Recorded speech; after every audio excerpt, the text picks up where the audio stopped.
What's up YouTube, Saf here on Super Saf TV, and this is a detailed speed test between the Samsung Galaxy S7 Edge and the iPhone 6s Plus. So for this video we'll be doing lots of real world speed tests. That includes unlocking the devices, camera launch, testing out some daily apps as well as some more intensive gaming apps, and then looking at RAM management towards the end too. Now before we start, just to show you that we have the latest versions of the software on both of these devices here, and this is the octa-core version of the S7 Edge that we have in house. And also a quick thanks to Carphone Warehouse for providing the S7 Edge.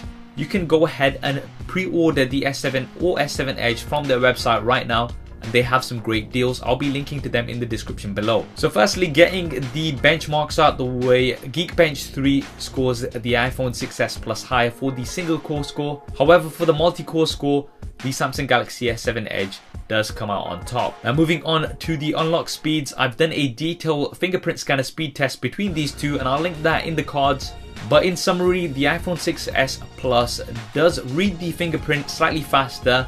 However, the S7 Edge does unlock faster. In terms of the camera launch, the Samsung Galaxy S7 Edge does have the quick launch option, which is tapping the home button twice. And this, as we had with the S6 last year, does launch the camera quicker compared to the iPhone 6s Plus, on which you either have to unlock the device and launch the camera itself, or go onto the lock screen and drag the camera icon up. So let's start off with some app tests. We have nothing else open on either of these devices, and we are going to open private windows in their respective native browsers, and we'll do some web browsing tests initially. So going on to the BBC News website, here you can see that the Samsung Galaxy S7 Edge did complete ever so slightly faster.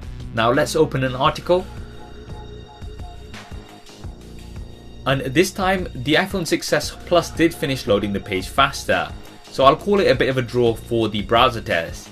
Now let's move on to an app, so we'll use Instagram, and opening both up at the same time, you can see here that the S7 Edge does finish loading a little bit faster. Going onto my profile, the iPhone 6s Plus this time finishes a little bit faster, and opening up a few images are slightly faster on the Samsung Galaxy S7 Edge. Now let's move on to YouTube, so we'll go over and open up a trending video, and the iPhone 6s Plus was actually ever so slightly faster here. We'll leave the video open here and let's go onto a game now. So Temple Run 2, we'll speed this up slightly. And the iPhone 6s Plus does finish loading Temple Run 2 faster. We'll start the game here and we'll leave this open. And let's move on to Dead Trigger 2. So this is also quite intensive and a 3D game, and it does finish faster here on the iPhone 6s Plus again. So we'll play the game and see which one finishes loading the game up faster overall. And once again, it is the iPhone 6s Plus. So we'll leave both of these open, and let's just try RAM management, because at this point the Samsung Galaxy S6 last year was closing apps in the background. So we'll go onto the browser first, still in the same place where we left them on both. Let's now go into Instagram and see if they are both where we left them, and once again this is fine here. Now let's move on to YouTube and see if we've still got the video open. Yep, open here on both, and we can start playing on both as well, and it works pretty well. Moving on, let's go on to Temple Run 2 in the same place where we left it on both. And now let's go on to Dead Trigger 2 and see if it's still in the same place.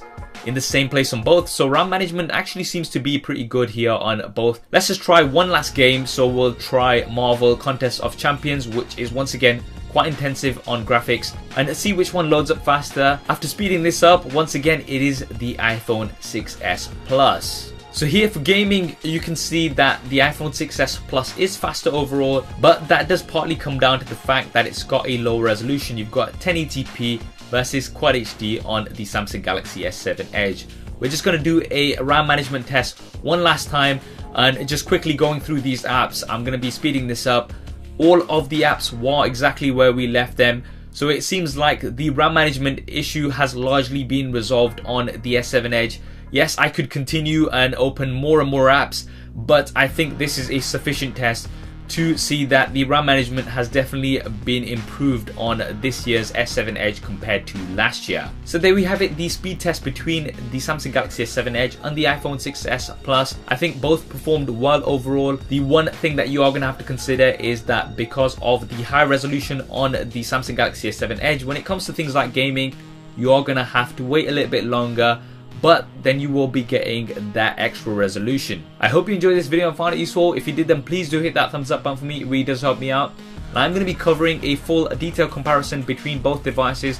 If you want to see that first and many other videos, then be sure to subscribe. Thanks for watching. This is Saf on Super Saf TV, and I'll see you next time.